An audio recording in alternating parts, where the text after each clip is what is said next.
की तरफ विदेश मंत्री एस जयशंकर के उस बयान पर सियासत गर्मा गई है जिसमें उन्होंने कहा था कि ऑपरेशन सिंदूर के बारे में पाकिस्तान को पहले ही बता दिया गया था। इस ऑपरेशन में आतंकी ठिकानों को निशाना बनाया जाएगा, ये बात इत्तला पाकिस्तान को इसकी कर दी गई। सैन्य ठिकानों को नहीं, ये बात भी कही गई थी। अब जब ये बयान सामने आया तो विपक्ष सरकार पर हमलावर हो गया। राहुल गांधी ने विदेश मंत्री से सवाल करते हुए पूछा, ये किसके इशारे पर हुआ और इसकी वजह से भारतीय वायु सेना को कितना नुकसान उठाना पड़ा। लेकिन विदेश मंत्रालय ने राहुल के इन आरोपों को सिरे से नकार दिया। विदेश मंत्रालय ने इसे तथ्यों का घोर दुरुपयोग करार दिया। इस सियासी घमासान से देश में भी हलचल पैदा हुई कि आखिर बातें ये हैं क्या। पहले सुनते हैं कि क्या कुछ कहा हमारे विदेश मंत्री। Let me take this opportunity to spell out our position. One, where Pakistan is concerned, our relations, our dealings with them will be bilateral and strictly bilateral. That is a national consensus for many years, and there is absolutely no change in that consensus that dealings with Pakistan will be bilateral. Talks with Pakistan. I think the Prime Minister made it very clear that the only talks with Pakistan will be on terror. That Pakistan has a list of terrorists who need to be handed over. They have to shut down the terrorist infrastructure. They know what to do. We are prepared to discuss with them what is to be done on terrorism.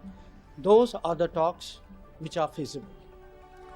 सोमवार को संसद की विदेश मामलों से जुड़ी स्थायी समिति की बैठक भी हुई। इसमें विदेश सचिव विक्रम मिस्री ने कहा कि विदेश मंत्री का बयान रेफरेंस से अलग हटाकर पेश किया गया है। विपक्ष पर उनका कहना है, जो विपक्ष की तरफ से नाम नहीं लिया उन्होंने, और पूर्व सूचना का अर्थ सैन्य कार्रवाई के खुलासे से नहीं था, बल्कि ये एक राजनयिक स्तर पर संदेश है। जैसा एस जयशंकर को आपने सुना कि डिप्लोमेटिक हमारे बायलैटरल इश्यूज हैं, द्विपक्षीय संबंध है हमारे, तो उसके तहत ये सूचना दी गई थी, लेकिन ये कुछ और इसका अर्थ निकालना ठीक नहीं होगा, ऐसा कहना है हमारे डिफेंस सेक्रेटरी विक्रम मिस्री का। ये विवाद तब शुरू हुआ जब राहुल गांधी ने 17 मई को सोशल मीडिया प्लेटफॉर्म एक्स पर एक वीडियो शेयर किया जिसमें विदेश मंत्री एस जयशंकर कह रहे हैं, ऑपरेशन सिंदूर की शुरुआत में हमने पाकिस्तान को संदेश भेजा था कि हम आतंकी ठिकानों पर हमला कर रहे हैं, न कि सैन्य ठिकानों पर। राहुल ने इस बयान को पकड़कर केंद्र सरकार पर हमला बोला और दावा किया कि पाकिस्तान को पहले जानकारी देना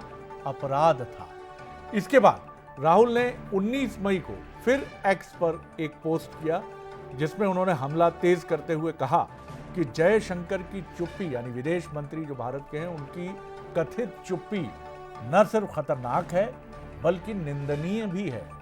उधर कांग्रेस प्रवक्ता पवन खेड़ा ने सोमवार को प्रेस कॉन्फ्रेंस करते हुए विदेश मंत्री एस जयशंकर पर गंभीर आरोप लगाए। इस तरह का बयान दें जो पाकिस्तान में और पूरे देश में, पूरे विश्व में हमारी हंसी उड़ रही है। इसलिए राहुल गांधी बार बार कह रहे हैं कि आप जवाब दीजिए इस फोरवार्निंग से, ये जो आपने पहले ही पाकिस्तान को बता दिया, इससे देश को क्या नुकसान हुआ। यह हमारा लिए जानना बहुत जरूरी है। देश के कितने हवाई जहाज गिरे, देश को क्या नुकसान हुआ और कितने आतंकी बच के भाग गए, ये जानना हम सब के लिए बहुत जरूरी है।